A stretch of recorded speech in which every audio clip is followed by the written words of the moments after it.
Hello students, now we'll see the theory part under your first unit. So the first unit you have some introduction to computers and you have what are the generation of computers and you have introduction to operating system and networks, right? So now in this video we'll see what do you mean by a computer, evolution of computer, and then we'll see the remaining things, right? And now you already know what is a computer. So what is a computer? It is nothing but an electronic machine or a device that can able to perform the process, calculations and operations based on what? Based on the instructions given. The instructions given can be either through a software or it can be given either by a hardware program, right? So it has to accept data, process, and it can able to produce the output. It can also store the data. In all the cases, we will not process the input data. We can just store the data also, right? So in simple terms, a computer is nothing but an electronic device that accepts the input, process, and produces the output based on the instructions. The instructions can be given either through a software or it can be given either through a hardware, right? So first we'll see the evolution of computers. Evolution of computers means how the computers has developed, right? So initially it has not been like our usual computer. So first a person called Abacus, he developed a mechanical calculating device, right? And this has been used without improvement until 1642. And then a person called Pascal, he devised a calculator that employed what? Gears and wheels. So you have got a big machine that is used to perform the calculations, right? And it cannot able to you cannot use a program to calculate something, right? So just you can use the numbers, you can give it as a number and that can use to calculate the values. So, right? And in 1823, a person called Charles Babbage, you will call it as a father of computer, and aided by Augusta Ada, right, developed a programmable calculating machine for the Britain, right? So here I can go for the programmable calculator, right? And how they have given the input is they have given the input through a punched cards. So punched cards means a card will be given and you will have a machine that will go for reading. If the card is being punched, then it means that input has been read, right? So that you will call it as an punched cards. And here I can give the numbers up to 20-digit numbers. And it is going to be a modifiable program, right? But what is the problem here you have in this machine is it has contained some 50,000 parts. That is very difficult to manage, and the precision of that particular calculation is also a big question mark, right? So they have been using this mechanical machine till a person called Hermann Hollerith, right? He has developed a machine using the motor. So here it has been everything, it has been mechanically driven. So to avoid that, they have used some motor to simplify the machine in 1889, right? And in 1941 also, Konrad Zuse developed the first electronic calculating computer. In 1943, Alan Turing also devised a first electronic computer system called Colossus, right? So here it uses a fixed computer, program computer, and you cannot go for the programmable, right? And in 1946, ENIAC is nothing but an electronic numerical integrator and calculator has been developed. And it used what? 17,000 vacuum tubes and 500 wires, weighted 30 tons, but it can perform what? 1 lakh operations per second. But the machine is going to be a very, very big machine. They have used motors, they have simplified the calculator. But even then, for the programmable, they have used a very big machine, right? So 17,000 vacuum tubes and 30 tons of components they have used, right? And in 1948, right, transistor has been invented at Bell Labs. And in 1952, A general purpose computer design has been given by John von Neumann, and this has been the design that is being used right nowadays. And they developed a general purpose computer using transistors, right? So transistor means it is going to be small in size. So it is going to be faster, small in size, and it is going to weight less, and it is going to require less power and reliable, right? And easy to manage the system also, right? So in 1958, see here they have used transistors, and the next development is they have used integrated circuit. Integrated circuit means I have so many transistors in one chip, right? And in IBM they have used the medium scale integrated circuits. So the size of the system has been reduced. So first you have a very big machine, then it has been reduced to some medium size, and then it has been reduced, right? And in 1971, Intel announced the development of a single chip microprocessor. So the microprocessor itself they have placed in a single chip. This microprocessor can able to do all the operations. So that they have reduced it in the form of a chip. And first they have developed 8-bit microprocessor, and then they have moved on to 16-bit. And then they have moved on to 32-bit, and now you have 64-bit microprocessor also, right? So in 1983 you have 16-bit microprocessor called 8086, and in 1986 you have 32-bit microprocessor that you call it as 80386. And in 1989 you have 80486, 1993, and the Pentium they have developed systems with the help of these microprocessors, right? And after that, after year 2000, they have concentrated more on speed, how to increase the speed and the capability of the processor, because they have reduced the size of the machine with the help of the microprocessor, right? This is going to be the evolution of computers. So first they have a very big machine using vacuum tubes, and then they have transistors, and then they have integrated with the help of the transistors, they have integrated the transistors on a single chip, and then you have advancements in that, right? Now you have the classification of computers. So after that the computers can be classified based upon their cost, size, processing power, and so on. So now you have 3 types of classification. One you will call it as a supercomputer, a mainframe, and then you will call it as mini and micro. 4, right? So supercomputer means it is going to be most expensive, and it is a very, very fastest one, right? And crazy supercomputer is going to be a very good example. And where we'll use this supercomputer is, you will be using the supercomputer wherever you need a lot of mathematical calculations. For example, in your research as well as in your weather forecasting, for decoding your satellite images, and in nuclear energy, right? In all these cases, you will be using this superpower. Then what is this mainframe? Mainframe, here superpower, it will calculate a large amount of data. In mainframe also, it is going to calculate more number of data, but it can process at a very high speed, right? Process large amounts of data at very high speeds, but it also supports the vast number of users to work simultaneously and remotely. And here it uses its power to execute many programs concurrently, whereas in supercomputer you cannot do that.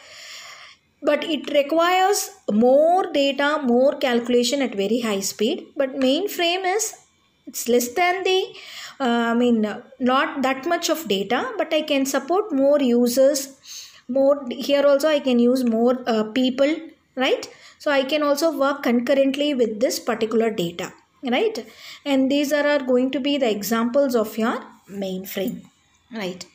The next one is going to be the mini computer. Mini computer means, again, this can be used by small users, multiple users, okay, but it's smaller in size, both in size and memory, cheaper than your mainframes, right? Like how we use the computers in our labs, right? And then microcomputer means like to meet the personal computing needs of an individual. So here I have a simplified version like how we use the computers at our home, right? So this you'll call it to be a microcomputers. So there are many examples: desktop, laptop, PAMtop, digital library, PDA, notebooks. All these are going to be an example of your microcomputers, right? The next one is going to be an anatomy of a computer. Anatomy of a computer means, see, when I say computer, what are all the parts you have, right? Anatomy means you have how to detect your computer, right? So here anatomy means, first I will already I told you computer is going to be an electronic machine that is going to accept the input data, process based on the instructions given either by a hardware or software. So first you should know what is a software, what is a hardware. What is a software? Software means intangible. That means what? You cannot see it or you cannot feel it. So it is going to be invisible. So it is a set of instructions that control the hardware and make it to perform the specific task. So the programs what we write, you call it to be the software. And hardware means what? You can see that particular part. So it is a physical component that includes all your mechanical, electrical and electronic parts present in a computer. You are going to call it as a hardware. So your keyboard, your mouse, your chip, the bus, all the things I am going to call it as a hardware, right? So what are all the other major hardware components you have, right? So first we'll see what are all the hardware components you have. Input output devices, central processing unit, memory unit and storage devices, and interface unit, right? So input output devices means, see, already I told you computer it accepts the input, right? So I need some device to provide the input. So input devices means data, instructions or whatever it may be that is going to be typed or submitted through the input devices. So what are all the input devices? You know, keyboard, right? Mouse is also going to be one type of an input unit. And scanner can provide some input to your files, right? And monitor, even using the screen also you are going to give the input. So monitor will be both input device as well as your output device. So first we'll see what is a keyboard. You know already in keyboard you have keys, right? So totally we have 104 keys.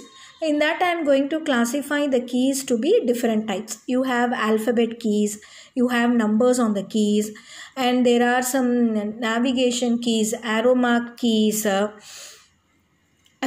Function keys you have 12 function keys, right?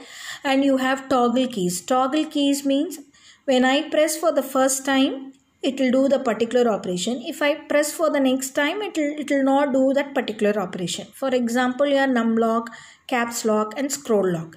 Num lock means if I press the num lock key, light will be there and you can use the numbers that is present on the keyboard. And caps lock means if I press the key once, I can type the letters in capital letters. If I type one more time, I will not get the letters in capital letters, right? You have some more miscellaneous keys, that is insert, delete, print screen, escape, right? So these are about your keyboards. And you know what is a mouse? Mouse is used to point or to select or to click that particular thing. So you call mouse to be the pointing device. And scanner means used to scan a particular thing, right? And monitor, you know, right? So these are all some basic things which already you know. So just to have an introduction, right? The next one is going to be the central processing unit. So central processing unit, you will call it to be the brain of the computer, right? So most of the processing are done in CPU, or you will call it as a microprocessor, right? And it has been divided into so many parts. So first you will call it as a registers. Registers means I have an high speed storage devices within my CPU, and that I am going to call it as registers, right? Under the register I have two types, right? instruction register that holds the current instruction that is being executed.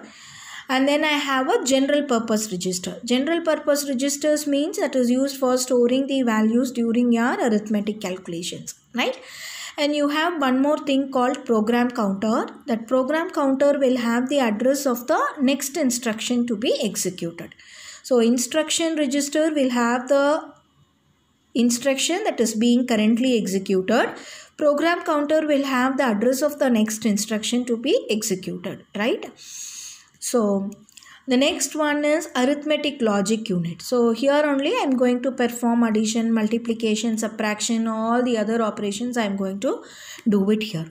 And control unit will control all the other units that is present in CPU, right? So coordinates the processing by controlling the transfer of data and instructions between your main memory and registers in the CPU. It also coordinates the execution of ALU. So it is a main part that is going to control all the other parts that is present in your CPU. And it is going to consist of two things. One, you are going to call it as instruction decoding circuit. That will identify the instruction and it will identify what the instruction has to do. And control and timing circuit means it directs all the other paths what to do at what time, right? So, and CPU running time or the processing power is being measured in hertz, right? This is how you will measure the performance of the computer. So how you will say, somebody will ask you what is the speed of your computer, right? So that is nothing but that will be represented as hertz, right? So megahertz means that is 1 million, it can execute 1 million cycles per second. Gigahertz means 1 billion cycles per second, right? And it is not necessary that I should have only one processor in my CPU. I can have more than one processor in my system, right? So multiple processors are embedded together on a single integrated circuit. So in one chip I will have two processors. So then you will call that to be a dual core processor. Quad core processor means I can also have 4 CPUs inside a particular chip, right? So this is what the latest trend. All the processors now are going to be the dual core processor, right? So till now we have seen evolution and we have seen types of computers. So you have supercomputer, mainframe, mini and micro. And then we have seen what is hardware, what is software, what is input device, and we have seen CPU, right? Next we'll see the memory unit, because whenever we have got the input, with the help of CPU we have done the calculations, and with the help of memory unit you are going to store it, right? So the memory unit is composed of an ordered sequence of storage cells. So I have a storage area, and each area can be identified with the help of an address, and each is capable of storing 1 byte of data, right? Now each memory location can be identified with the help of an address, right? Now the single data item, so if I want to store a big file, it can be split into consecutive bytes of memory. It need not be stored in only 1 byte of memory, right? So I have two types of memory. One I am going to call it as a primary memory. The other one I am going to call it as secondary memory. Primary memory means generally if you want to execute anything, it has to be there in the primary memory, or you will call it as a main memory, right? So whenever you are running a program, the program has to be there in the primary memory. Then only you can run your program, right? So it is accessed directly by the processor, right? So how this main memory is being implemented is, you will have a large number of flip-flops. Flip-flops is nothing but can store only 1 byte, right? 1 bit. And if I have a collection of flip-flops, then I can store that number of bits, right? So in that manner only our main memory is being arranged, right? And it is also called as a random access memory. Why? Because I can randomly access any data that is present in the memory. and you have one more memory that you will call it as a cache memory. That is going to be a very speed memory that is being present between your processor and the main memory. Why? Because if I want to access anything very fast, instead of going to the main memory, then I can store those things in the cache memory, right? Only to speed up your memory access, right? The next one, secondary memory. And whatever you store in primary memory is not going to be the will not be stored permanently, right? Once the power is switched off, the contents will be erased, right? Secondary memory means in secondary memory it can provide a large non-volatile, and even when the power goes off it can able to store it, right? Also known as an auxiliary memory, right? And here how will you measure the size, right? So say you will say 32-bit processor, right? 64-bit processor. So that means it can able to read or manipulate 32 bits at a time, right? Hertz is used to measure the speed. But here, how many bits I can read at a particular time? The processor is capable of reading how many bits. So if I say 32-bit processor, it can able to read 32 bit at a time, right? So these conversions you should know. Why? Because 1 byte is nothing but 8 bits. Generally you will say bit, right? So 1 byte is equal to 8 bits. One word, if I say, usually they will say word. One word means it is nothing but 16 bits. And one nibble means it is nothing but 4 bits. And 1 KB, kilobyte. So 1 kilobyte is nothing but 1024 bytes. So 1 megabyte I can write it as 1024 kilobytes. Just like how will you write it in kilometer, meter, or kiloliter, liter conversions in your basic school. The same way you have the calculations like this. 1 megabyte is equal to 1024 kilobytes. 1 gigabyte is equal to 1024 megabytes. So KMGTPEZY, right? So you have zettabyte, yottabyte, right? So these conversions you should know, because this can be asked in your MCQs, right? Right.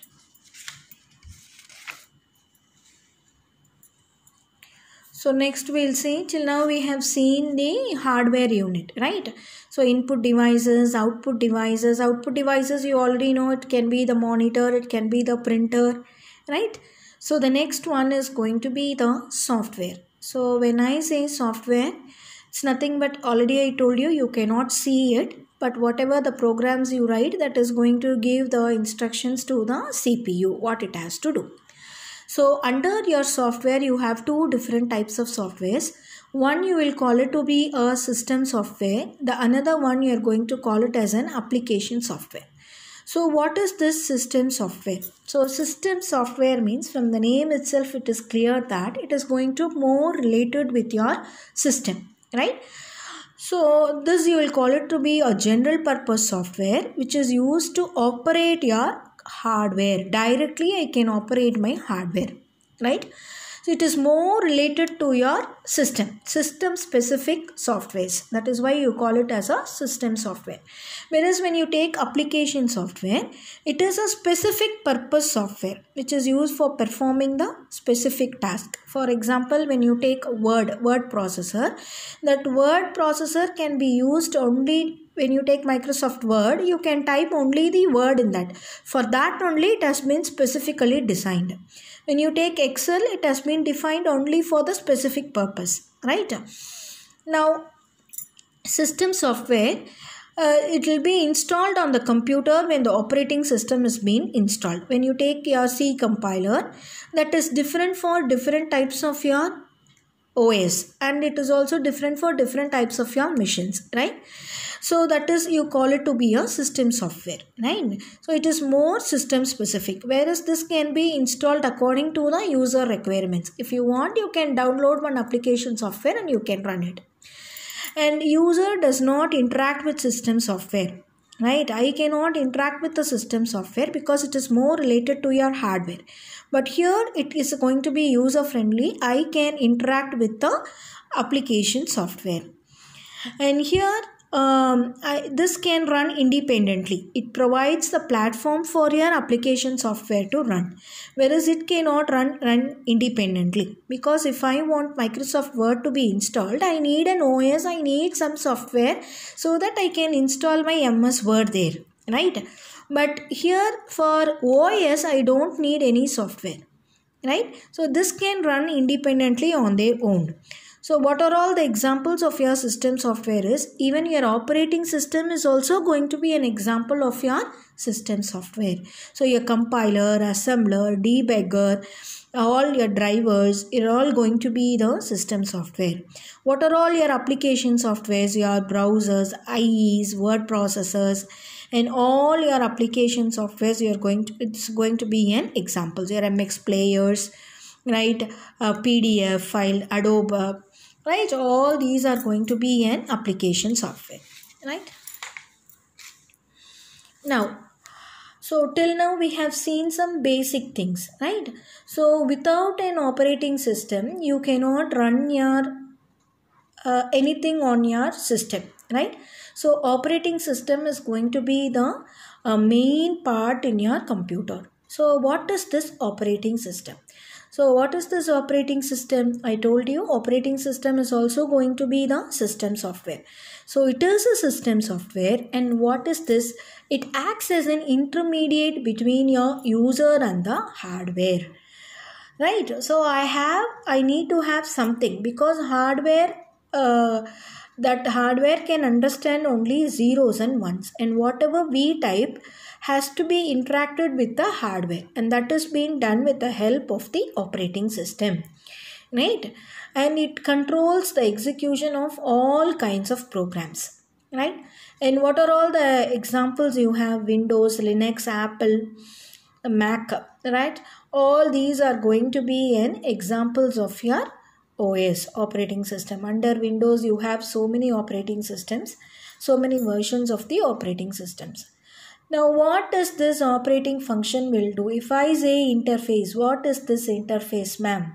Right? Yes, we'll see what are all the functions of your operating system. So first one, memory management. Memory management means what?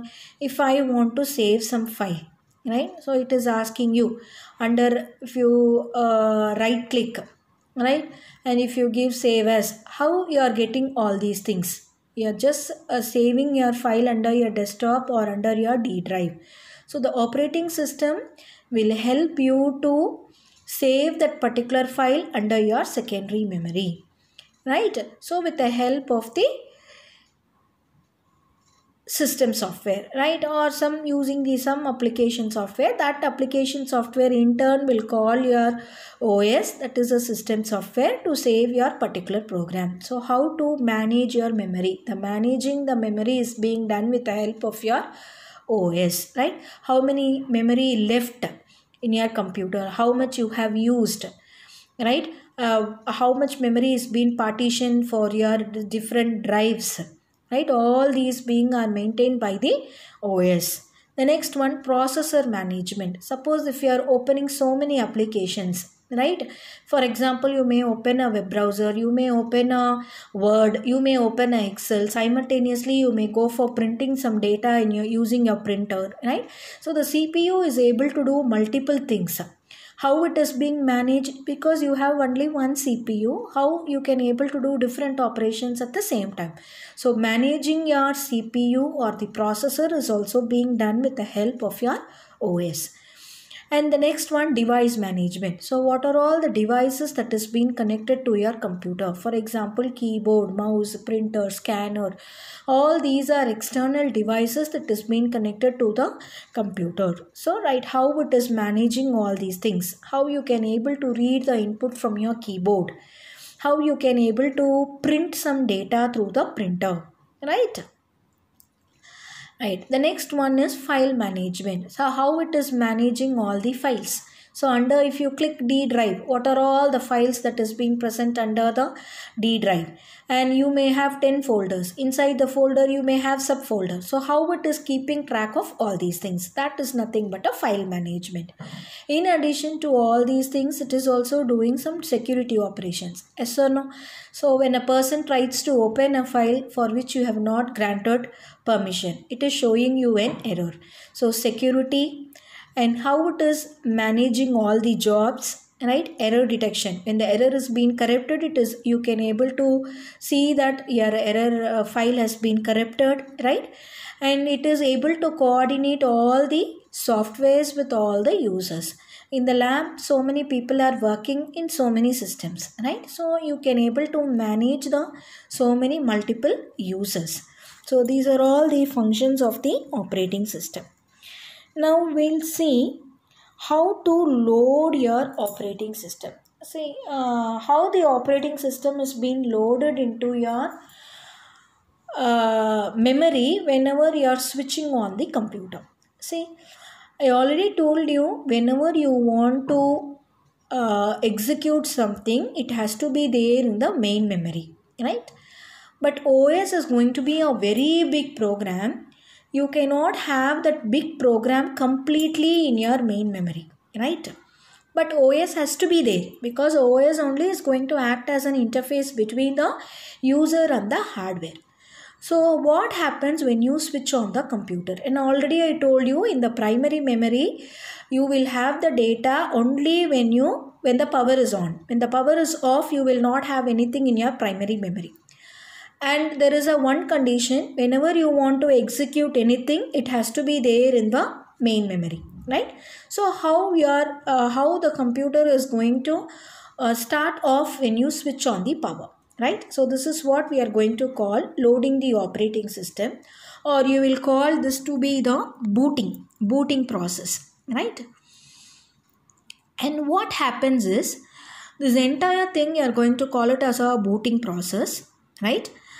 And whenever you switch on, right, whenever you switch on your CPU, what happens is a BIOS means basic input output system, that will have some small set of instructions that is being stored in ROM. ROM means read only memory, that will get a power, right? And that will be executed whenever the computer is being turned on, right? And what it will do is, right, it will load some set of instructions automatically into the memory, right? So the address will have the location of the first instruction present in BIOS. So BIOS is nothing but a basic input output system. To perform this, I need to have some set of instructions. That instructions will be loaded automatically from ROM, right, when the power is turned on. So what I am going to do under this BIOS is, first I will check power on self-test, right? So whenever you switch on the computer, you would have seen a light will be blinked on your keyboard, your mouse, etc. And you will have a dot in your screen, right? This is to verify that whatever the devices that is being connected to the system, it is being connected properly and it is working, right? Right. So it's make sure whether the devices such as main memory, monitor, keyboard, input, output are connected and it is being functional, right? So during your post, it will also check with the system configuration, right? How I'm going to get the system configurations that is being stored in CMOS. What is this CMOS? Is complementary metal oxide semiconductor that will be located in your motherboard. The motherboard la pathingana, you will have that particular thing. From that, it will automatically get the configurations and it will check whether the system is proper, right? And then it will load one block of data. So after performing all the tests, it will load one block of data, a small block of data. that you will call it as a master boot record, right, from a specific place. So what is that specific place is main memory, secondary memory la first sector, first head la I'll be having that particular program. That program you are going to call it as a master boot record, and that is going to be a very small program that I will take it from my secondary memory and I'll place it into my main memory, right? So it is just only 512 bytes and contains mission code instructions. It will automatically have it in a binary form, right? Why? Because if I have it in a normal form, then I need something to convert it into a mission code, right? So automatically you will have it in a normal code, mission code, and that code I'm going to call it as a bootstrap loader. So this only I'm going to load it from my secondary memory into the main memory, right? And this bootstrap loader will be present where? Will be present in master boot record. And this master boot record is being taken by whom? By BIOS. Is that clear? When it will take after performing the post. Post means what? Power on self-test. It will check whether all the devices, main memory, secondary memory, everything is perfect. Configuration is also perfect. If no problem is there, then what it will do? It will take the master boot record. Master boot record is present where? In secondary memory. First head, first cylinder, first sector. Everything first initial. It's only very small file, only 512 bytes. And that it's going to have a mission code that will be taken from the secondary memory and it will be placed in the main memory, right? So that you are going to call it as a bootstrap loader. That program you are going to call it as a bootstrap loader. And this loader will then perform what it will do? It will load the part of the OS, right? It will execute the loading the OS and transfers the control to the OS. Now the OS will load itself with the remaining options. And it's not necessary that entire OS will be present in main memory all the time, right? Only the main part of the OS, that we are going to call it as a kernel. That alone will be present in the main memory. Whenever you want to do any operations related to the OS, that part will be taken from the secondary memory by the OS and it will be placed in the main memory. Is that clear? So what happens is, OS is nothing but an interface between the user and the hardware. It is also going to be the system software, right? It manages everything, right? So how the OS is being loaded into the main memory?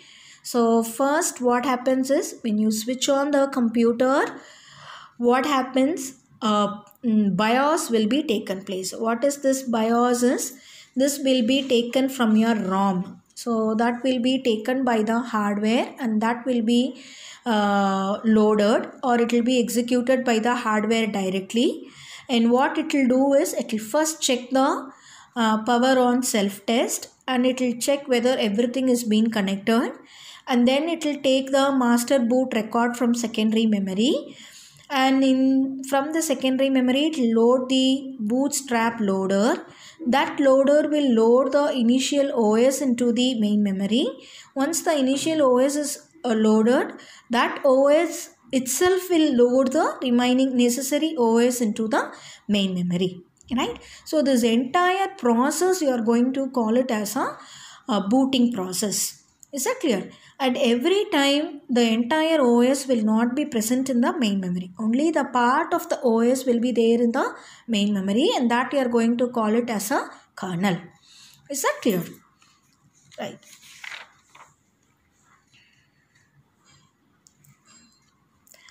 Next we'll move on to the basics of computer networks, right? So till now we have seen evolution, right? And we have seen types of computers, and we have seen how the computer input devices, output devices, what is hardware, what is software, and then we have seen what is an OS, right? Now we'll see what is a computer network, right?